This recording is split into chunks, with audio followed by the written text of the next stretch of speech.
I'm pleased to welcome two of my most respected colleagues here, Ron Wyden and Tom Udall, who have worked so hard and so long on many of these issues, and their work has been so important to me. And I want to say right at the outset that the critical work of intelligence and counterterrorism is of paramount importance to our nation. And it demands and deserves the respect and trust and credibility of the American people, which is why these proposals are important, because they bolster and reinforce the trust and credibility of those institutions, most especially the Foreign Intelligence Surveillance Court. This court is an anomaly in a democratic, open, transparent government. It works in secret, issues its orders in secret, and has been really contrary to the principles of accountability and transparency that underlie democratic institutions. And these proposals are very simple and straightforward: to change the method of selecting judges that serve on the FISA court so that they represent a more ideologically and geographically diverse body, and also to incorporate an adversarial process, a special advocate whose client will be the Constitution. Sadly, the Constitution, more than ever before, needs a zealous and vigorous advocate before the FISA court. And the idea of the special advocate is one that should appeal on a bipartisan basis. It is really a principle of all of our judicial system that decisions are made better when both sides of an argument are represented. The special advocate, very simply, will test, challenge, question the government's case when it seeks some method of secret surveillance and search. It will not in any way delay the process. Speed and security are very important considerations. The special advocate and her staff will be screened beforehand for clearance, top secret. They will be permitted to advocate in the FISA court when asked to do so, where there's an issue of significant law that has to be debated. And they will advocate most commonly before the Court of Review, where those issues of law will go almost certainly. And clearly there are issues of law. The FISA court makes law incontrovertibly. So these principles are immensely important, and already we're finding among our colleagues very strong support for them. This court exercises vast, invisible power that require that we preserve and bolster its trust and credibility at a time when clearly there are doubts, very severe skepticism about the nature of the Foreign Intelligence Surveillance Court process. And I want to introduce someone who has been a champion of individual rights and liberties and proper oversight and accountability in this area, Senator Ron Wyden. Senator Blumenthal, thank you. And I just want people to know I feel like I'm running with the right crowd, because these two senators, they are very expert in the legal field. I'm basically a lawyer in name only. I ran the legal aid office for a number of years in Oregon, was co-director of the Great Panthers. So these two are real lawyers and practitioners who are very skilled. And Senator Blumenthal, you've done a lot of heavy lifting here. And Senator Udall, great work you did at the state level. All of that has come together as, in effect, these two colleagues kick off the push here to make reforms, essential reforms in the legal underpinnings for these various programs that the public is paying so much attention to.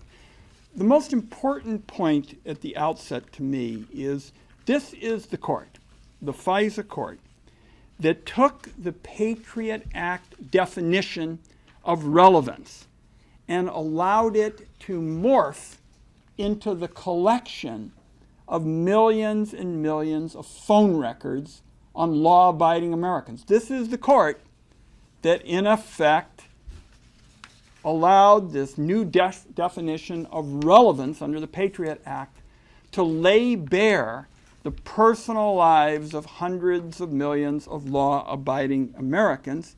And I think it's worth noting, there was nobody there to offer the other side.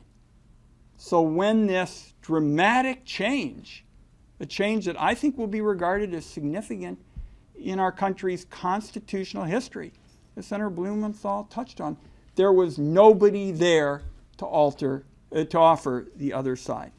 I know of no other court in America that is so one-sided. I don't know of any other. And for example, you hear often, you can appeal. How do you appeal something that's secret?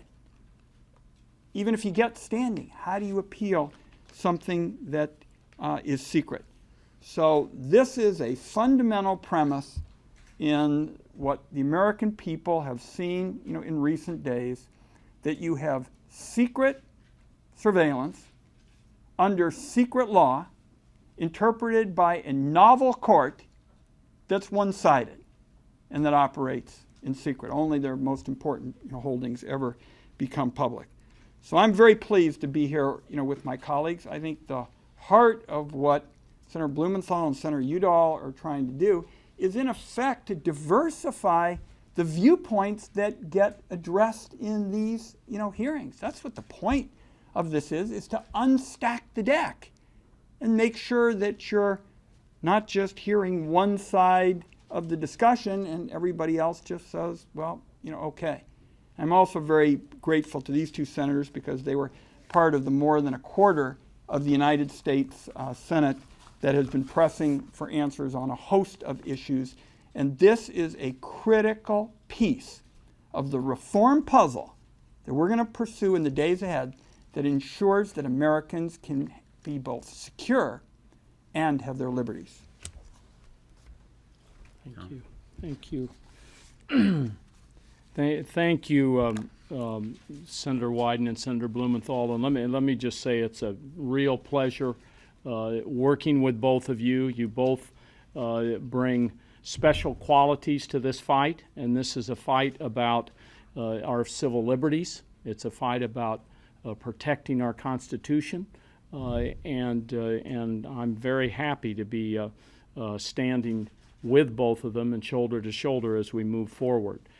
Senator Blumenthal and I both served as federal prosecutors, and we both served as state attorneys general.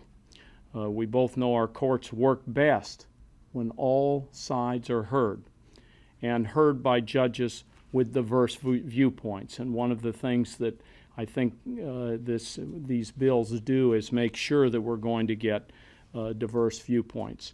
The adversarial process is a hallmark of American justice, but the FISA court only hears one side, the government's side, and that's really the problem.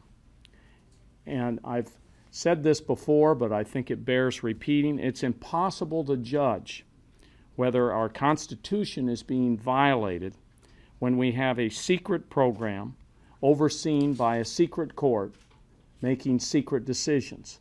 And that's what we're trying to deal with here today. These bills do not compromise national security, but they put a necessary opposing view in the FISA court and assure ideological diversity of judges. As Senator Blumenthal has noted, only a handful of surveillance requests have been turned down by the FISA court. Only 11 out of 34,000. The judges need to hear all sides, not just the government's. That is crucial to making an informed decision and to functioning as a court, not a rubber stamp. And I applaud both senators for these important bills and very much appreciate working with them on these. The reform effort is going to be a difficult one because, as we have seen from earlier votes, it's a slow process. But I think The three of us working hard with the additional co-sponsors we've already had in this very short period of time, we're going to be able to get this done for the American people. Thank you.